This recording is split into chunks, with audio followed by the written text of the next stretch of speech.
Hola a todos, bienvenidos a este tutorial correspondiente a la guía número 7 de líquidos puros. Esta guía es fundamentalmente teórica, por lo tanto antes de iniciar necesitamos repasar algunos conceptos. Vamos a trabajar principalmente con el diagrama de fase, el cual ya vieron en la teoría, que es una gráfica que resume las condiciones en las cuales una sustancia existe como sólido, líquido o gas. La gráfica se divide en 3 regiones y cada una de estas regiones representa una fase pura. El punto en el que se unen las 3 curvas se denomina punto triple y corresponde a la única condición de presión y temperatura en la que las 3 fases están en equilibrio entre sí. También en este diagrama podemos identificar el punto crítico, que nos indica la presión y la temperatura sobre la cual no es posible distinguir las fases líquidas de gaseosa. Cada una de estas curvas que componen el diagrama de fase representa un equilibrio entre dos fases. Entonces tenemos la curva del equilibrio sólido-vapor, la curva del equilibrio sólido-líquido y la curva del equilibrio líquido-vapor. También, a partir del diagrama de fase, podemos identificar las condiciones en las cuales se producen los cambios o las transiciones de fases. Entonces tenemos la sublimación, la deposición o sublimación inversa, la fusión, la solidificación, la evaporación y la condensación.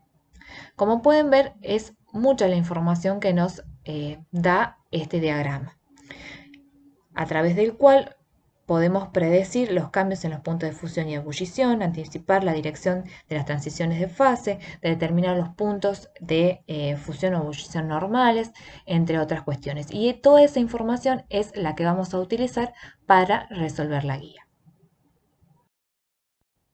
A continuación vamos a resolver el ejercicio 2 de la guía 7, el cual nos dice que el dióxido de carbono tiene un punto triple a 5,11 atmósfera y menos 56,6 grados centígrados, un punto crítico a 72,8 atmósfera y 31 grados centígrados y que el líquido es menos denso que el sólido.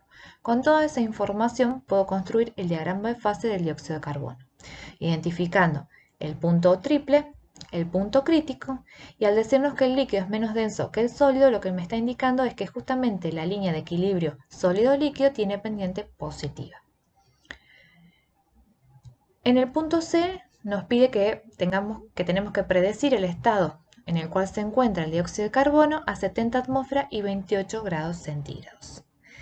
Entonces, tengo que buscar en el diagrama de fase el punto que está dado por, en el eje de las Y, 70 atmósferas y en el eje de las X, 28 grados centígrados. Hago la intersección de esos dos valores y lo que obtengo es un punto que cae dentro de la región de la fase líquida. Por lo tanto, el dióxido de carbono en esas condiciones se encuentra en estado líquido.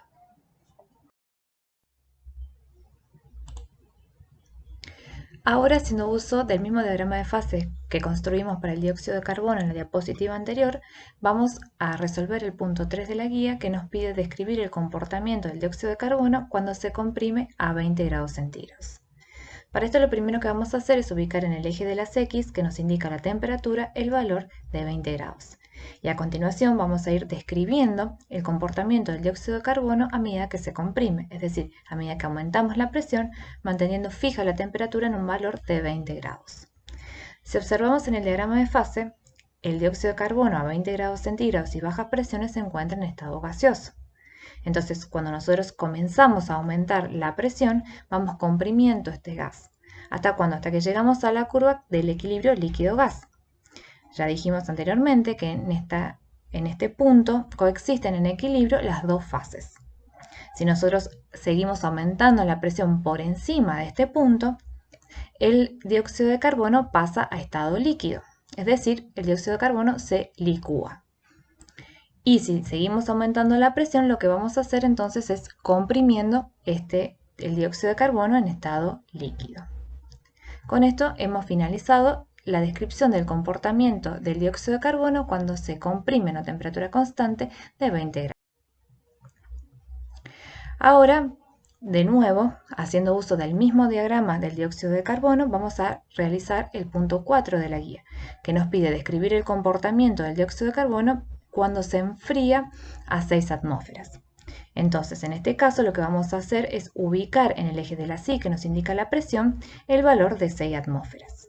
Y vamos a describir qué es lo que sucede con este dióxido de carbono cuando se enfría, es decir, cuando se le baja la temperatura manteniendo la presión constante de 6 atmósferas. Si observamos en el diagrama de fases, a una presión de 6 atmósferas y temperaturas altas, el dióxido de carbono se encuentra en estado gaseoso. Si nosotros comenzamos a descender la temperatura, entonces estamos enfriando este gas. ¿Hasta cuándo? Hasta que llegamos a la curva del equilibrio líquido-gas. De nuevo, en este punto, ambas fases, la líquido y la gas, se encuentran en equilibrio. Si nosotros bajamos aún más la temperatura por debajo de este punto, el gas condensa y pasa a un estado líquido. Dentro de esta región, entonces vamos a tener el dióxido de carbono líquido. A medida que nosotros descendamos la temperatura en esta zona, lo que vamos a estar haciendo es enfriando el líquido. ¿Hasta cuándo? De nuevo, hasta que llegamos a la otra curva de equilibrio, sólido-líquido. Entonces, en este punto van a coexistir en equilibrio la fase sólida y la líquida. Si nosotros descendemos la temperatura por debajo de este punto, el dióxido de carbono que estaba en estado líquido se va a solidificar y va a pasar al estado sólido. Entonces, debajo de este punto, a medida que nosotros bajemos la temperatura, lo que vamos a estar haciendo es enfriando el dióxido de carbono que está en estado sólido. Con esto hemos terminado la descripción del comportamiento del dióxido de carbono cuando se enfría a una presión constante de 6 atmósferas. Con esto hemos finalizado la revisión de la guía número 7.